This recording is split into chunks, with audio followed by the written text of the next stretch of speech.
like Councilmember Rester, who I'm going to call up in a second, Councilmember Hanif, Councilmember Juan, Councilmember Kavan. Certainly, we are trying to expand, and we have those members who are going to bat. I also just want to acknowledge our Economic Development Chair, Councilmember Farias. She has been an excellent chair of that committee.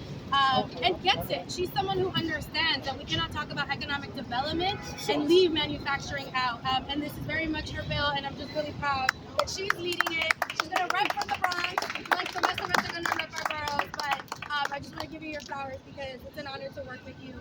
Next, I want to call up my other neighbor.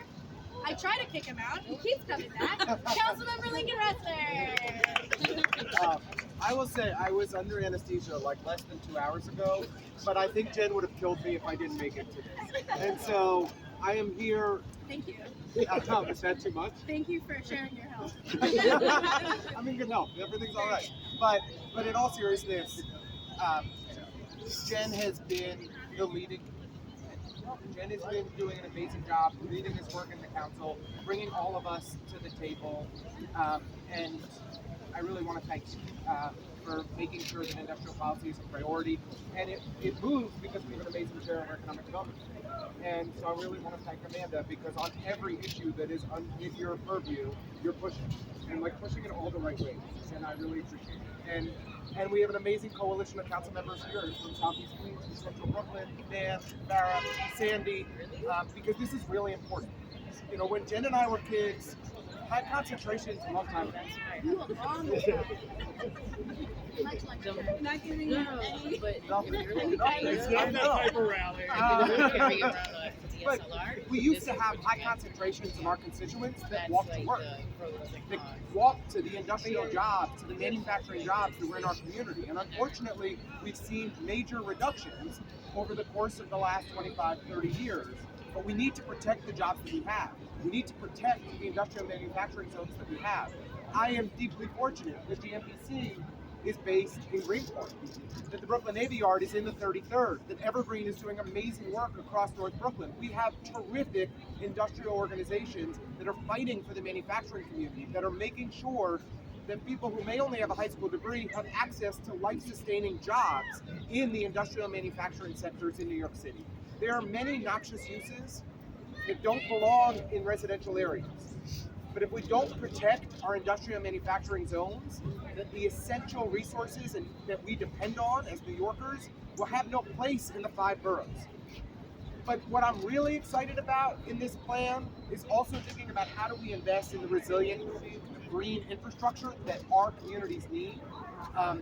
And so when we think about where is the future of battery hubs in New York City, they're in our IBZs, they're in our industrial zones. This is where we can generate the green, sustainable energy to power our communities in a sustainable way. So I really want to thank Amanda and Jen, Speaker's Office, and everybody for their leadership, and these amazing advocates who do a terrific job day in and day out fighting for the industrial manufacturing sector. Proud to be a part of this coalition. Thank you.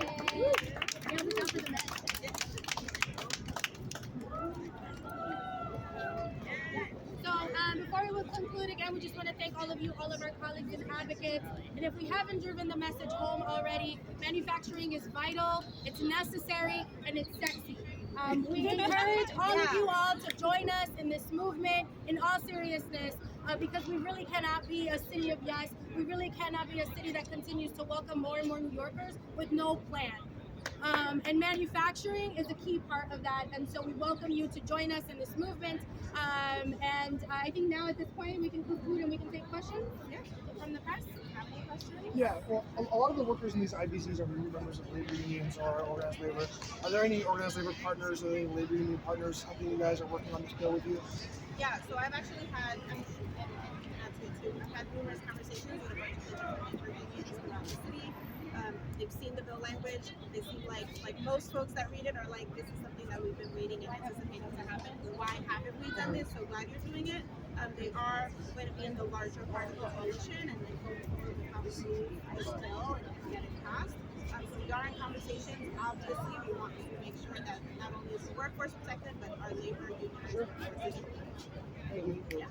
And I think this is also something that's attractive to them. 80% of the industry's workforce, there are people of color, and that is the majority of the workforce. So we have, serious investment from them. Great. Any other questions? All right. Awesome. Thank y'all so much. Thank you, Lanu. Thank you, Joy.